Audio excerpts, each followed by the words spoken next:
प्यारे बच्चों, आज मैं कक्षा 11 शिक्षा शास्त्र के अध्याय 1 शिक्षा की अवधारणा के अंतर्गत कुछ लघुत्तरी प्रश्नों के बारे में चर्चा करेंगे। तो आइए देखते हैं। लघुत्तरी प्रश्नों में आप प्रश्न को इस प्रकार लिखेंगे, शिक्षा का महत्व एवं आवश्यकता, यानी शिक्षा का क्या महत्व है या उसकी क्या आवश्यकताएं हैं। आप जानते हैं शिक्षा जो है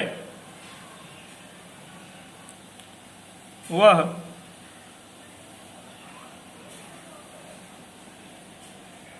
साध्य एवं साधन दोनों है। शिक्षा एक व्यापक एवं निरंतर चलने वाली प्रक्रिया है। शिक्षा के माध्यम से व्यक्ति की आंतरिक शक्तियों का विकास होता है और वह अपने पर्यावरण के साथ समायोजन करके विभिन्न परिस्थितियों को अपने अनुकूल बनाता है।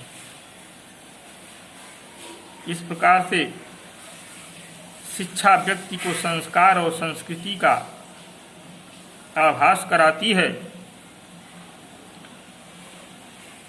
प्रश्न लिखने के बाद आप हेडिंग डालेंगे उत्तर में शिक्षा का महत्व, यानी शिक्षा का क्या महत्व है। इस तरह से हेडिंग डालेंगे। उसके बाद लिखेंगे, शिक्षा का संबंध केवल वर्तमान से ही नहीं बल्कि भविष्य से भी होता है। शिक्षा के द्वारा व्यक्ति को ज्ञान एवं अनुभव प्राप्त होता है।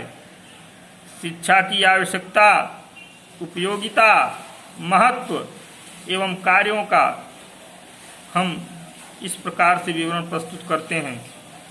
यानी प्रश्न में शिक्षा की आवश्यकता पूछे या शिक्षा की उपयोगिता पूछे या शिक्षा का महत्व पूछे, तो इस तरह से उसके कार्यों को हम लिख सकते हैं। अब देखिए, शिक्षा के महत्व में पहला पॉइंट हेडिंग है, बालक।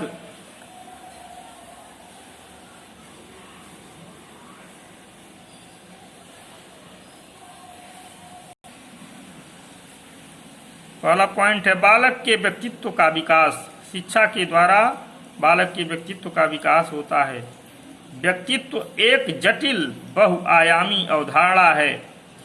इसके अंतर्गत शारीरिक, मानसिक, भावात्मक, सामाजिक तथा आध्यात्मिक एवं नैतिक चारित्रिक सभी पक्ष शामिल होते हैं। बालक का शारीरिक आकार, प्रकार, आरोग्य, स्वास्थ्य, बुद्धि, प्रत्यक्षीकरण, संवेदनशीलता, स्मरण, कल्पना, चिंतन, तर्क, विवेक, सामाजिकता, समायोजनशीलता, संवेगों का संतुलन, सदाचार, सम्यक व्यवहार आदि सभी मिलकर उसके व्यक्तित्व का बोध कराते हैं। शिक्षा द्वारा व्यक्ति के समग्र व्यक्तित्व का विकास होता है, यानी सभी प्रकार से उसका विकास होता है, यानी कि सर्वांगीण विकास होता है शिक्षा के द्वारा। दूसरा पॉइंट है, बालक की मूल प्रवृत्तियों का उन्नयन, शोधन एवं मार्गंतीकरण शिक्षा के द्वारा होता है।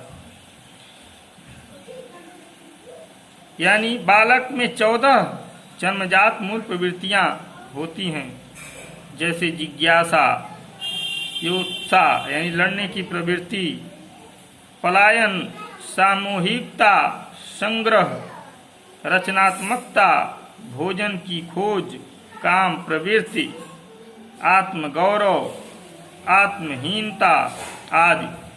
पशुओं में भी ये प्रवृत्तियां जन्म से पाई जाती हैं, किंतु अंतर केवल यह है कि पशु तो उनके वशीभूत होकर ही व्यवहार करता है, लेकिन मानव समाज की मान्यताओं, परिस्थितियों, मर्यादाओं, सामाजिक नियमों का पालन करते हुए इन प्रवृत्तियों का अनुशीलन करता है।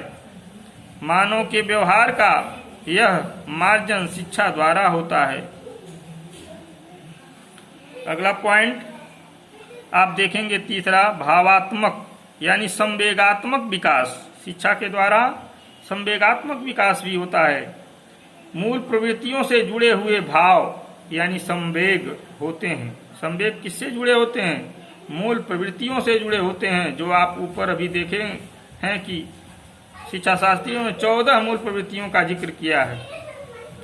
जैसे संवेग में देखिए, जिज्ञासा आश्चर्य, काम प्रवृत्ति कामुकता, सामूहिकता एकाकीपन, भोजन की खोज, भूख, रचनात्मक प्रतिभाव, निर्वृत्ति घृणा, युत्सा, क्रोध, रचनात्मक कृतिभाव, निवृत्ति घृणा, युत्सा, क्रोध आदि इन संवेगों की स्वच्छंद अभिव्यक्ति समाज में उथल पुथल मचा देती है। शिक्षा द्वारा इन पर संयम एवं नियंत्रण किया जा सकता है, जिससे समाज में सामंजस्य एवं संतुलन बना रहे।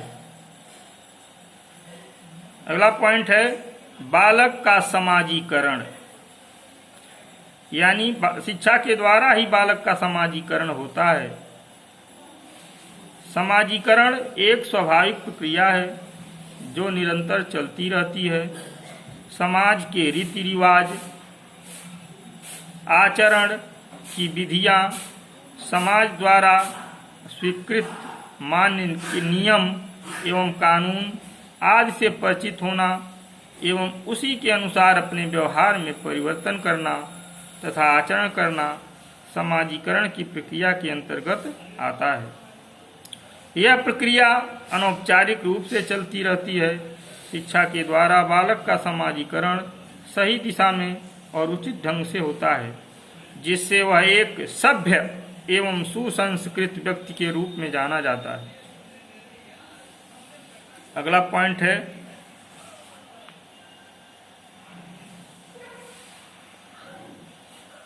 संस्कृति का विकास। शिक्षा के द्वारा संस्कृति का भी विकास होता है। संस्कृति एक जटिल अवधारणा है जिसका संबंध संस्कारों से है।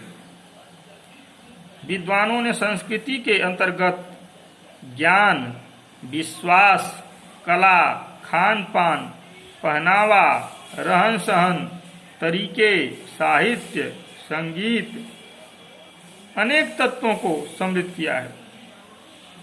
संस्कृति एक पीढ़ी से दूसरी पीढ़ी को स्थानांतरित होती रहती है। शिक्षा के द्वारा संस्कृति का संरक्षण एवं हस्तांतरण होता है। कभी कभी संस्कृति के अंतर्गत कुछ विघटनकारी तत्व आ जाते हैं, तब शिक्षा के द्वारा ही उनमें संशोधन किया जाता है और नई पीढ़ी को उसमें परिचित कराया जाता है। संस्कृति में समयानुकूल संशोधन की आवश्यकता पड़ती रहती है और शिक्षा इसमें सहायता करती है।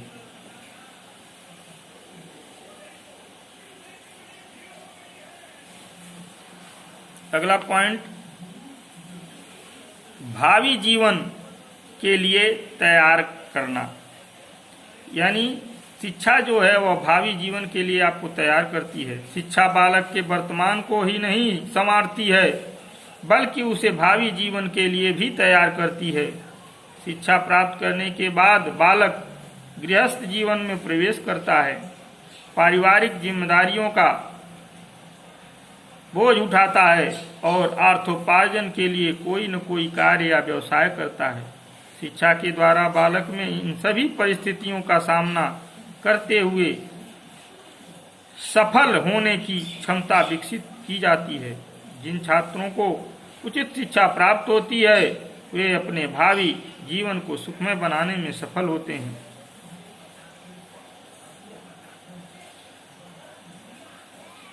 बस आज यहीं तक आप इन प्रश्नों को कॉपी में नोट करिए और याद करिए, फिर अगले वीडियो में बताया जाएगा।